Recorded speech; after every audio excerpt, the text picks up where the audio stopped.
ఇంట్లో ఫోన్లే, బయటకు వెళ్ళినా ఫోన్లే, ఒక మూవీకి వెళ్ళినా ఫోన్ పెట్టి మనం సినిమాలు చూస్తున్నాము. నైట్ లైట్స్ ఆఫ్ చేసి కూడా చీకట్లో ఫోన్ చూస్తున్నారు పిల్లలు ఈరోజు. అంటే ఇది ఎక్కడి నుంచి వచ్చింది అని అంటే సేమ్ పేరెంట్స్ నుంచే అన్నమాట. మనల్ని చూసి వాళ్ళు కాపీ కొట్టారు. ప్రతి చిన్న పిల్లల మైండ్లో అనేది మిర్రర్ న్యూరాన్స్ ఎక్కువగా ఉంటాయి. మనం ఏం చేస్తామో వాళ్ళు అది సేమ్ రిఫ్లెక్ట్ వాళ్ళు కూడా చేస్తారు. అంటే సేమ్ మిర్రరింగ్ అన్నమాట. ఫస్ట్ ఫోన్ ఇవ్వడం స్టార్ట్ చేసింది ఎవరు? పేరెంట్స్. మరి పిల్లల్ని బ్లేమ్ చేస్తే ఏం లాభం కదా.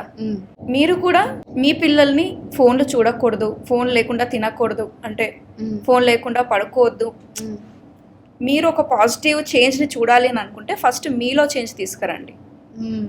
పిల్లల ముందు ఫోన్లు చూడడం మీరు ఆపండి, వాళ్ళు కూడా ఆపేస్తారు. ఫస్ట్ డే సెకండ్ డే కొంచెం కష్టంగా ఉంటుంది, బట్ థర్డ్ డే నుంచి వాళ్ళకి అలవాటు అవుతుంది. ఆ ఫస్ట్ డే సెకండ్ డేనే T20 మ్యాచ్ లాగా అనమాట. అంటే ఏడుస్తున్నారా, సరే పోనీ ఇచ్చేద్దాం. అవును, ప్రతిసారి పేరెంట్ ఫెయిల్ అవుతూనే ఉంటాడు.